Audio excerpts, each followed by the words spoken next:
Today is the 17th Sunday of Ordinary Time Cycle B. Today's Gospel is about the miraculous feeding of the 5,000 men plus women and children by Jesus. This was not the first miraculous feeding miracle in the Bible. God had fed the people of Israel miraculously for many years with a food that fell from the sky early in the morning while they wandered in the desert.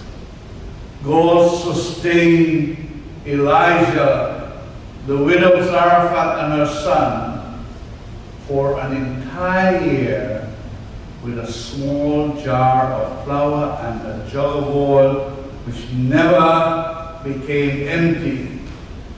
In the first reading, Elisha fed 100 men who were hungry with 20 loaves of bread, and there were still loaves left over. Nothing is impossible for God.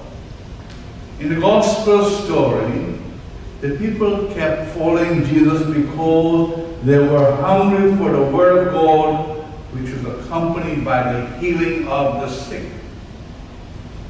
Jesus and disciples tried to get away from the crowd by crossing the boat in a lake.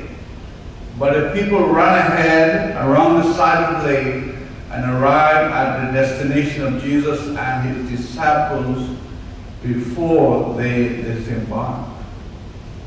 It was probably late and the people were tired and hungry. Jesus decided to feed them. However, the disciples thought that this was an impossible task because they lacked the resources.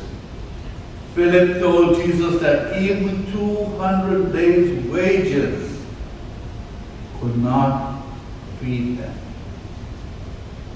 It would only be a very little.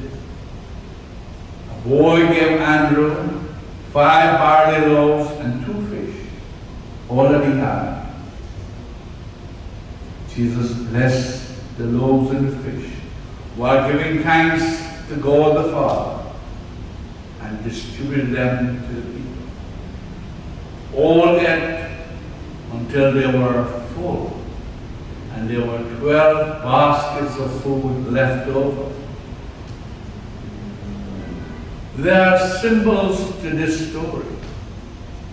The place where the people reclined was lush with grass, which reminds us of the 23rd Psalm. The Lord is my shepherd, I shall not want. In green pastures he gives me repose. The 12 baskets represent the food of Christ that was left over, which the apostles were to use to continue to feed the hungry. A reference to the Eucharist. It was Jesus' wish for the disciples to attend to the needs of the people. As disciples, we too have to follow the wishes of Jesus and help the needy spiritually and physically. Like the apostles, it is easy to avoid the task which Jesus has asked us to perform, claiming we do not have the resources. Not in the Bible story today, but with Father Andrew's conjecture, after Philip had told Jesus that even 200 days' wages could not feed this large crowd, the apostles probably asked the people if anyone had food to share. Whereupon the boy gave the 5 loaves and 2 fish that he was carrying to Andrew, the apostle. His mother called out to him, whacked him in the head and said, "Why did you do that? Your sister, yourself, and I will have to go hungry because of your stupidity." The boy said, "Mom, that man works for Jesus. And he was asking if anyone had food." His mother said, "The next time you want to give away all of our food, you better ask me first. You are so stupid." The little boy gave Jesus all that he had.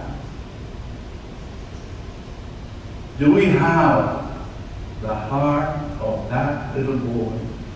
Or are we over-concerned about our own security, our own welfare, that we unknowingly become selfish? Because of the generosity of the boy's spirit, Jesus had something to multiply. He did not have to create. He multiplies.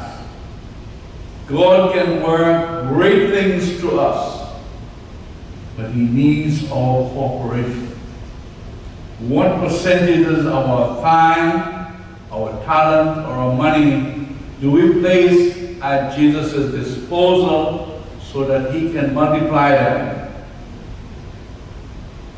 There was once a little nun who decided to leave the comfort of teaching at a boarding school for girls of rich families run by the Sisters of Loretta to address the high rate of poverty in India.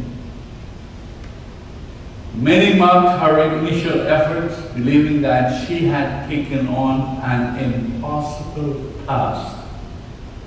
God multiplied the efforts of Mother Teresa of Calcutta, and through her and her sisters, hundreds of thousands of the poorest of the poor were lifted out of their misery, not only in India, but throughout the world. God can do great things through us.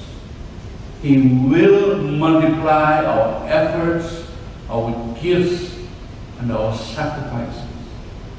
But we must be willing to give Him something to multiply.